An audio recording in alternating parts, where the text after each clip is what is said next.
All right. Well, we are at the top of the hour, so we're going to get started. I want to welcome everyone to our session today. Thank you for joining us. My name is Brandon Weesey, and I will be the host for this TLC session. We are excited to have Dr. Irene Stein joining us and presenting today on the topic, Choosing a Qualitative Design. Please do remember that you can ask any questions throughout the presentation in the chat box, so make sure to use that. And Dr. Stein, the floor is yours. Hi, thanks, Brandon.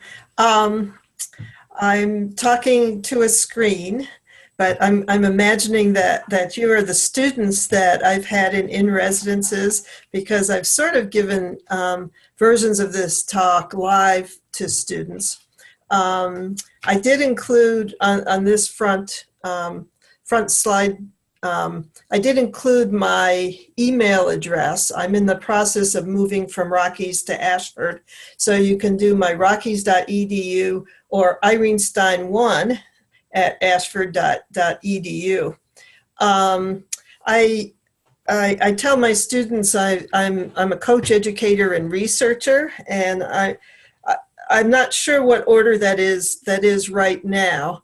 But that's kind of defines me. I live about 50 miles north of Denver, and I've had office in Denver for the past couple of years, as I've been the dean of doctoral programs at Rockies. I'm now program lead for doctoral research at the Ashford University College of Doctoral Studies, and it's kind of like coming home. Prior to being the dean, I was a qualitative methodologist at Rockies and a researcher, a qualitative researcher and dissertation chair. I've been a dissertation coach to students in lots of different schools, and been basically working with dissertation students since 2008. My background in qualitative research comes mostly from my alma mater, Fielding Graduate University.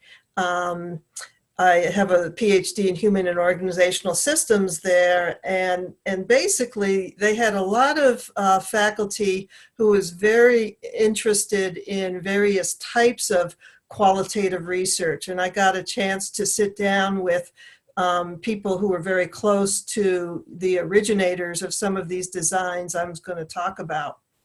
I always tell my students I did have 20 years in high tech, and with a bachelor's of science in math and computer science. That's part of the reason why I have sort of this research bent. And it's also a curiosity to me as to why I'm not a quantitative researcher, that I should be able to know statistics and be able to do that. And just in the past years, I haven't. I really like the qualitative. And as we go along, we'll tell you why. As far as learning outcomes for this particular seminar, I think in order to talk about qualitative designs, I really need to talk about the basic tenets of qualitative method. And to do that, I think we'll do kind of a comparison on various aspects between qualitative and quantitative, and that might be the best way for me to tell you.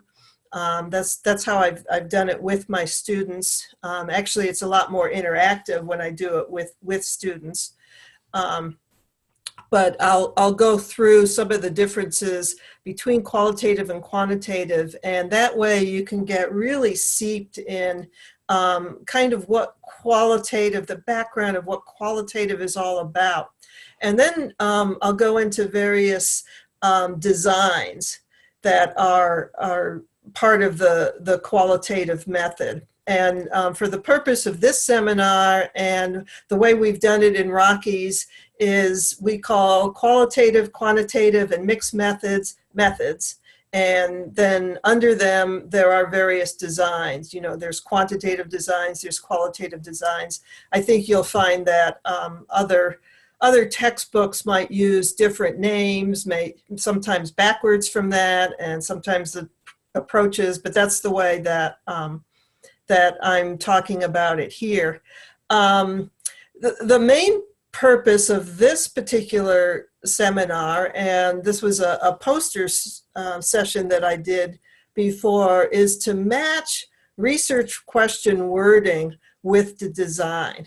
I'll tell you kind of the summary right now before we even get started, is that I come from the opinion that for any particular topic, so for any particular large topic that you choose, you can use almost any of these designs. But we have to tell what needs to be aligned. We tell the students what needs to be aligned is that your research question must match your design.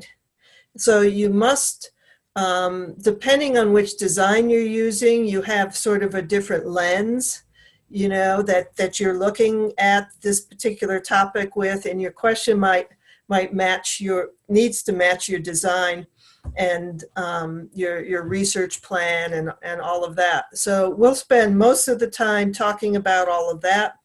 I probably don't have a lot of time talking about data collection and analysis, but as I talk about the various designs, you'll hear about those.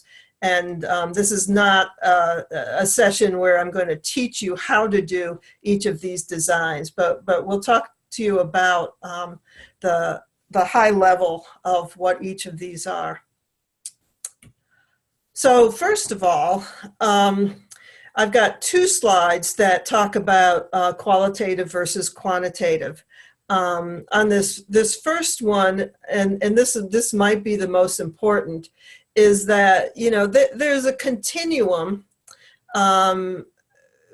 between studies that use a constructionist paradigm and studies that use a positivist paradigm. And so, but in general, so it's a continuum, but in general, your qualitative research really comes from a more interpretivist, constructionist paradigm, whereas your quantitative research comes from more of a positivist paradigm. Now, those are usually words that students either haven't heard or don't understand, so I do talk about that.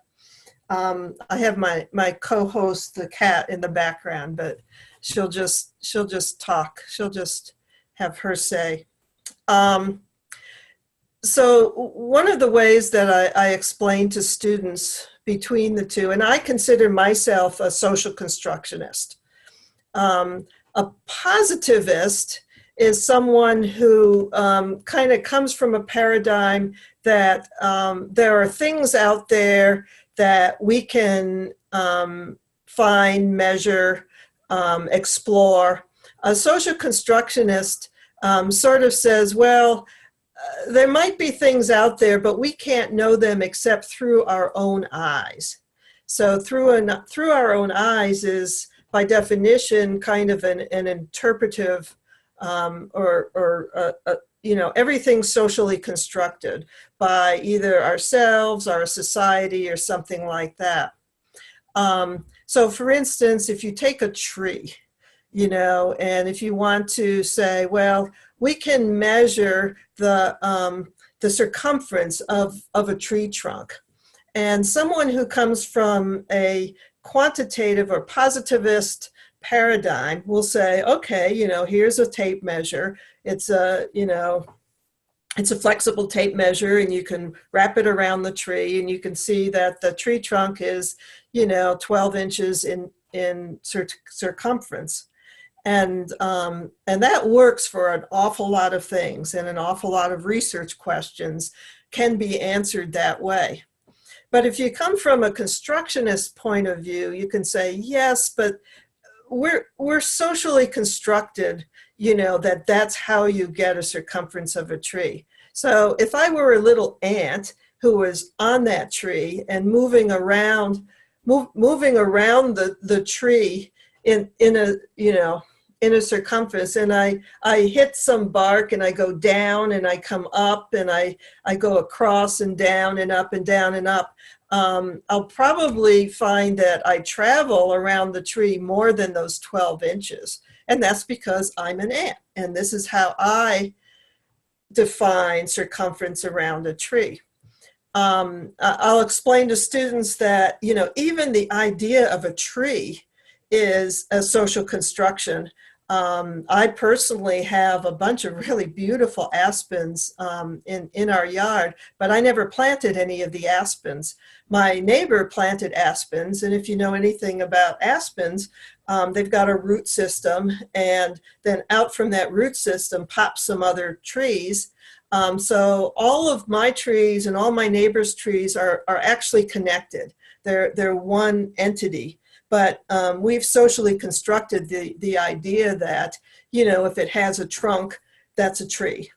So those are ways of, I try to explain to students kind of this different. And when you go into qualitative research, you are using this constructionist paradigm that the people you're talking to you, a lot of qualitative is done with interviews. The people you're talking to you, they have truth in their own way. You know, they have experiences, they have truth, and that's what we're trying to capture because we privilege their truth. It's not just that truth is somewhere out there. Okay. The purpose for qualitative is to understand how people make sense of their lives and experiences, and we develop a detailed understanding of some sort of a central phenomenon. Sometimes students will say, well, I want to find out the lived experience, so I'm doing phenomenology.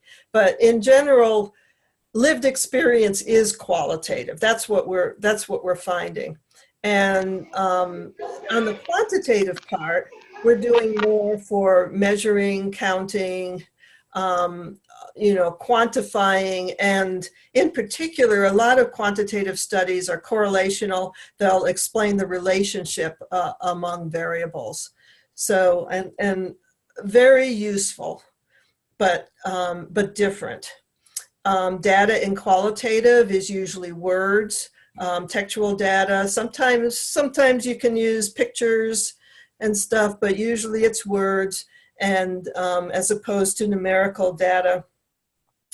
For qualitative, there's usually a smaller number of participants. In quantitative research, you find a sample that is large enough to do some generalizations and to say something statistically significant about, you know, about a population. And in qualitative, we're like, well, we're really, you know, doing a lot more of an exploration of something using a small number of participants, using particular context, and we don't pick the participants randomly. We pick them purposefully. And we call them participants because we consider them part of the research, whereas in quantitative, a paradigm that way, we think of, you know, the people we're studying as subjects. You know, it's something out there. And again, you'll see, depending on what field you're in, you'll see which one of these ways of looking at the world is privileged. The qualitative is usually, and again, this is a continuum, but qualitative is inductive rather than deductive. So in quantitative, deductive means it's coming from existing something. Oftentimes, you'll do you'll do a literature review and you'll come up with hypotheses, and you'll try to, you know, they don't prove the hypotheses, but they try to, indicate that they have statistical significance for their hypothesis as opposed to the null hypothesis. And qualitative inductive is that it always comes from the data. The data collection methods, the qualitative is usually interviews, sometimes observations or group discussions. We refer to the researcher as the instrument because they're, usually the interviewer, as opposed to doing surveys, questionnaires, assessment instruments. And qualitative, the analysis is interpretive. You do a interview and you transcribe it and then you code it. Coding, I can now describe it a lot easier to students. It's like hashtagging the whole interview. You use little hashtags all over the place. We never called it hashtagging before, but now that we have Twitter hashtags, students seem to understand that. And you can develop themes by seeing what happens with the coding. And analysis and data collection can all happen sort of at the same time. In the quantitative side, analysis is statistical. When you have numbers, you can perform statistical processes on them. And you usually collect all your data and then put it into SPSS, and run your statistics and you analyze. But in qualitative, and this is, I have a hard time, explaining to my students, you actually, start your interviews, but then stop. Do one or two interviews. Let's stop. Let's do the coding. Let's do the analysis and make sure that what you're getting will answer your research question. And if not, we need to alter your interview questions a little bit. And so you do all of that at the same time. What comes out of qualitative is usually a rich description. Something using quotes and participant quotes. You don't want to put all the quotes in there because that means your reader is doing the analysis, you're doing the analysis, and the researcher's biases are acknowledged. There are lots and lots of qualitative designs. I think I picked 9 of them to show. These 9 I picked because one, either students use them or they, they're on the top when you look at you pick up a textbook that talks about qualitative designs. One of them that probably is more prevalent than we admit is this basic qualitative research. Describing how participants make sense of their lives and their experiences, and all qualitative is, all qualitative comes out of, the original methods that the grounded theorists who developed qualitative research came out of. And so you can do some basic qualitative research by just doing your interviews, doing your coding, coming out with the answers, and we'll talk about that a little more. Narrative research is similar. Most of these have a lot of overlap, but with narrative research, you're really listening to people's stories. And you want stories. I have a student who wanted to find out about dishonesty in the workplace and how managers handle dishonesty in the workplace. And so he went out and he got stories from different managers. So it was a little different than just interviewing them about things, but, kind of tell me the story about, and get this big get this, the whole story around that. Narrative research can be analyzed in Reisman has 3 different ways, either thematic or, how is the story told? There's various ways of doing the analysis on that. But students who really want to go out and hear what people have to say through stories use narrative research. The phenomenology, there was a time a few years ago when any students who wanted to do qualitative research thought they were doing phenomenology because they knew that that had to do with lived experiences.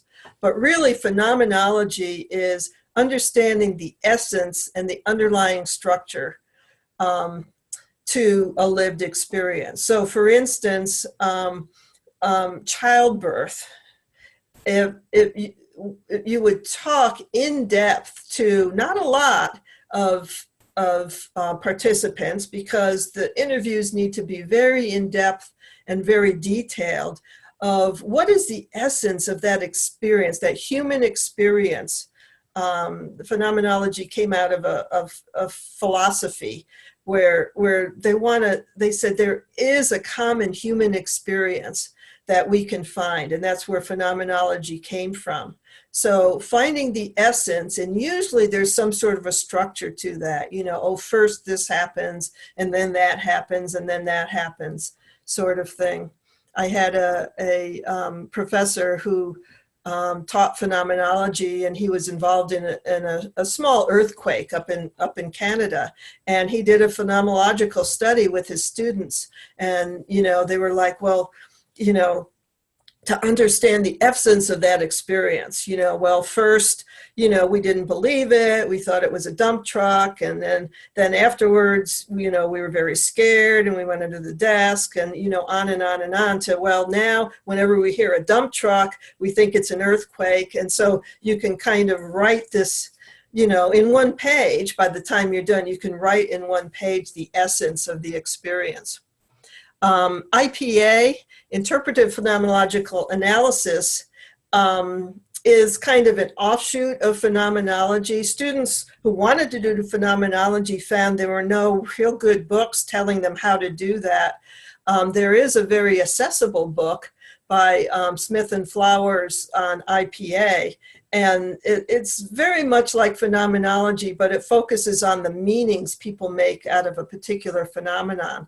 I had a student who wanted to look at the experience of Black males who have reached leadership positions in IT.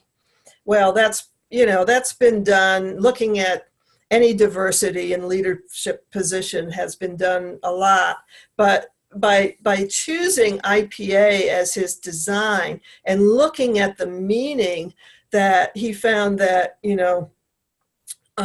these Black men had it meant the experience affected their whole life.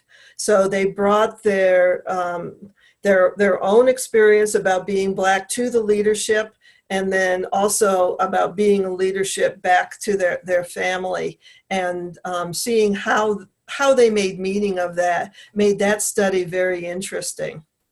Grounded theory is the original type of qualitative design. The original grounded theorists, Strauss and Glaser and Strauss, said, well, we can just start, interviewing people and asking questions, and the research question will come out of all of that. So the grounded part is that it's grounded in the data. So as we start asking questions, we'll figure out what's important, and the research question will come out, and then they do the literature review at the end. Our students who do grounded theory, we still want them to do a literature review, and they do more of a constructivist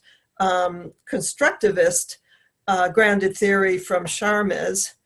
And what makes this a little different is they make sure that they come up with some sort of a substantive theory at the end. all qualitative comes up with some sort of a theory, some sort of a model, but this is really trying to develop a theory that's grounded in data. And it's kind of hard to do, but I do have a student right now who's doing that.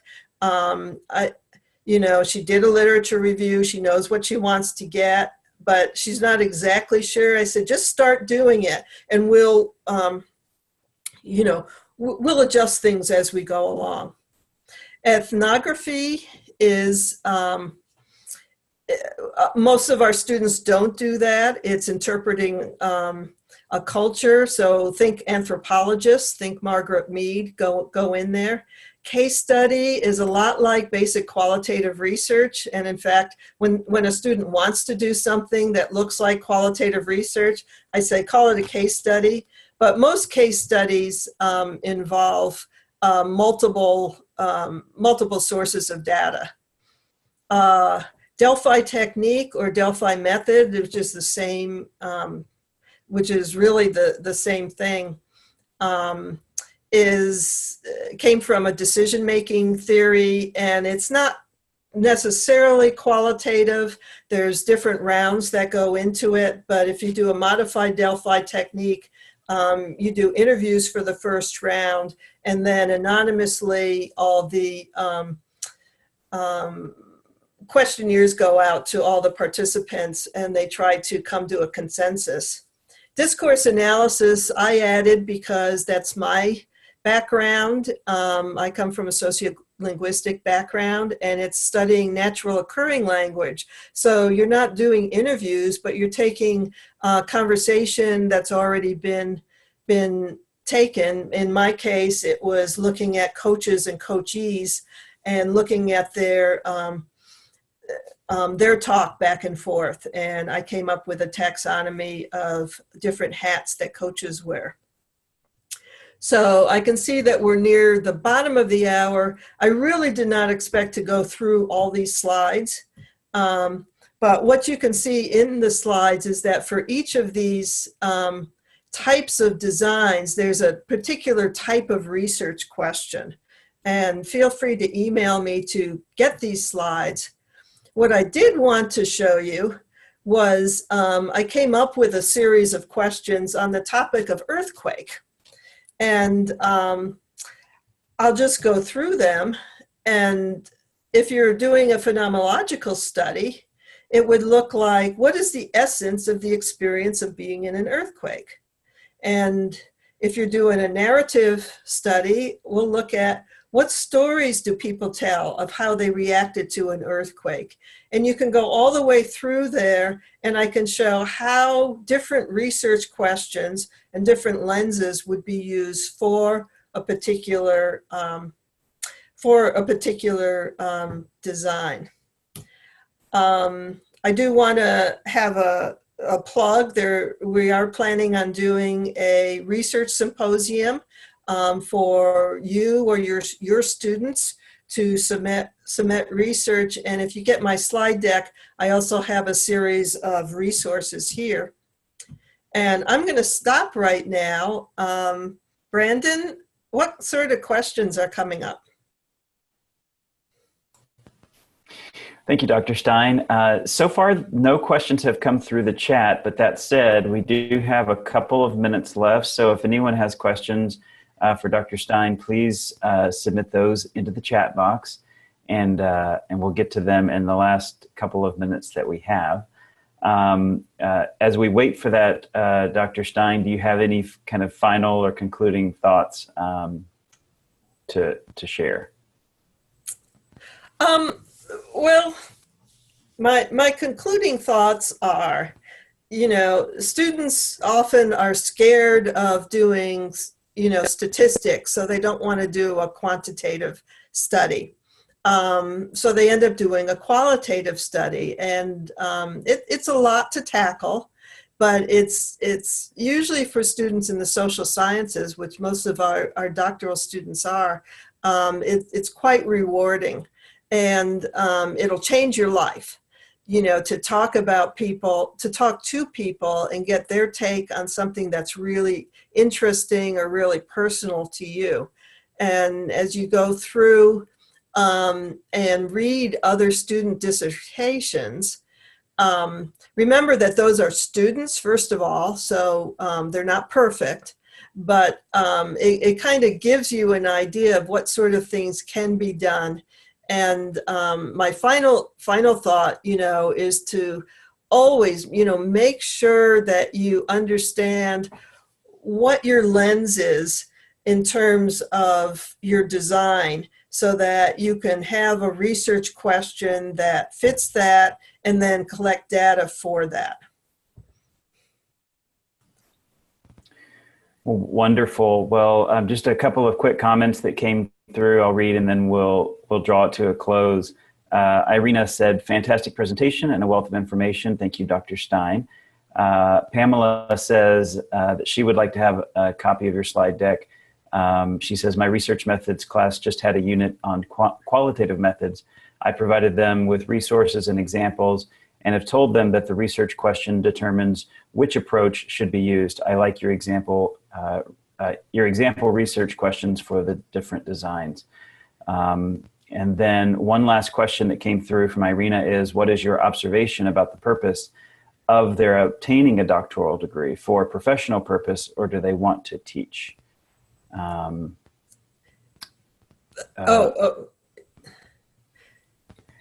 the question. Irene, yeah, I am looking at the chat. Irene, our students come for all reasons. Many of our doctoral students probably didn't really even know why they wanted to get a doctoral degree. It was just something that they really had to do. And, we have mid-career professionals, we have retirees, we have, all sorts of people. Some of them do want to teach. Fewer probably are doing it for professional purpose, but almost all of them just have this inner desire to do it. And I see this as transformational to their growth, whether they know it or whether they know it's going to be or not. And that's why they ended up doing it. Well, wonderful. Well, Dr. Stein, thank you so much. As the comments have said, I can attest this was wonderful and helpful and very thorough. So thank you for your leadership, and thank you to everyone who joined us on the session. Please continue to enjoy your time at TLC and have a great day. Thank you.